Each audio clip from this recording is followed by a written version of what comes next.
कि गुरु बिन माला फेरते, गुरु बिन देते दान, गुरु बिन दोनों निष्फल है, चाहे पूछो वेद पुराण।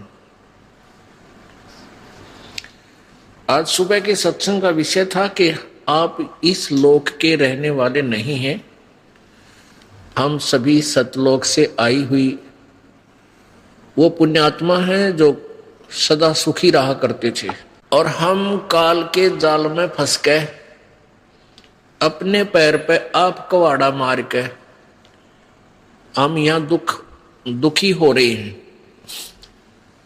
अब हमने अपने सतलोक जाना है। जब तक हम सत्यलोक नहीं पहुंचेंगे तब तक ये कष्ट पे कष्ट हमें झेलने ही पड़ेंगे, क्योंकि यहां का विधान है जैसे कर्म प्राणी करता है उसको वैसा ही फल मिलेगा।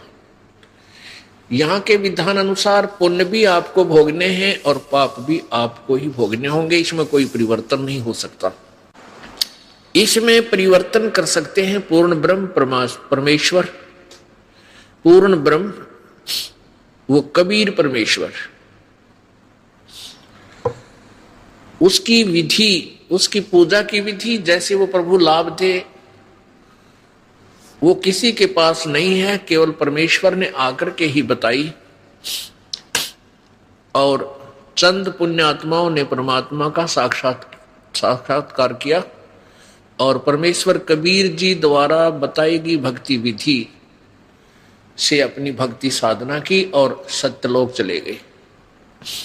उनमें से कौन कौन है? आदरणीय धर्मदास साहिब जी, आदरणीय मलुकदास साहिब जी, आदरणीय दादू साहिब जी, आदरणीय नानक साहिब जी, आदरणीय घीसा दास साहिब जी, आदरणीय गरीबदास साहिब जी।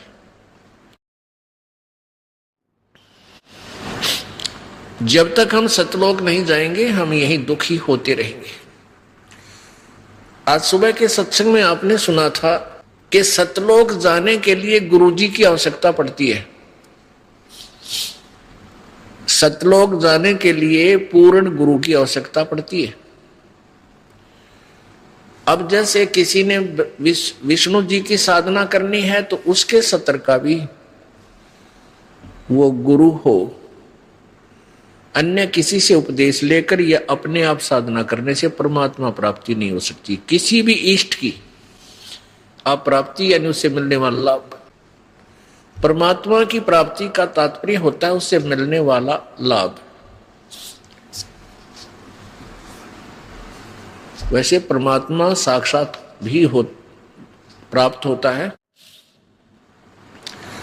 अब जैसे हमने गाय लेनी है, भैंस लेनी है, तो भैंस या गाय जो दूध वाली है उसका प्राप्ति का क्या कारण है, क्या तात्पर्य है कि गाय मिले तो उससे मिलने वाला लाभ हमें मिला, दूध मिला, घी मिला, दही मिली, मक्खन मिला, और गाय साक्षात भी है। तो ऐसे ही परमात्मा प्रभु की प्राप्ति का तात्पर्य है उसे मिलने वाला लाभ हमें प्राप्त हो। अब सुबह के सत्संग में चल रहा था कि जो जहां का उपासक है, जो भी साधना करता है वो अपनी साधना को कंप्लीट और श्रेष्ठ मान रहा है। गीता जी अध्याय नंबर 4 के श्लोक 25 से लेकर 30 तक यही विवरण दिया है कि कोई तो देवताओं की पूजा में व्यस्त है, मगन है, और कोई तीर्थ व्रत आदि उपासनाएं करता है, और कोई योगासन ही करता है, कोई केवल कठिन व्रत ही करता है, कोई योग अभ्यास करता है, कोई प्राण अपान की गति से ही कुछ सिद्धियां प्राप्त कर लेता है। ऐसे साधनाएं करते हैं और सभी अपनी अपनी साधनाओं को पाप नाशक जानकर करते हैं। अपने उन साधनाओं को पाप नाशक जानते हैं। पाप नाशक मीन मोक्ष प्राप्ति का, क्योंकि पाप नाश हुए बिना हम प्राप्ति परमात्मा प्राप्ति नहीं कर सकते। लेकिन गीता जी अध्याय नंबर 4 के श्लोक 32 में कहा है कि इस प्रकार जो आपने अभी 25 से लेकर 30 श्लोक में सुना, इस प्रकार के बहुत से विस्तार से यज्ञ अनुष्ठान तत्व ज्ञान उस पूर्ण परमात्मा सच्चिदानंद घन की वाणी में विस्तार से कहे गए हैं, उनको सुनो। उनके लिए कहां जाना है?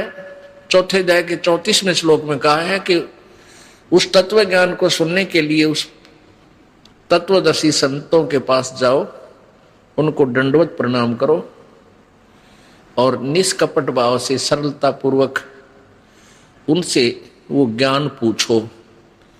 तब वो तत्वदर्शी संत तुझे उस परमेश्वर के बारे में, परमात्म तत्व के बारे में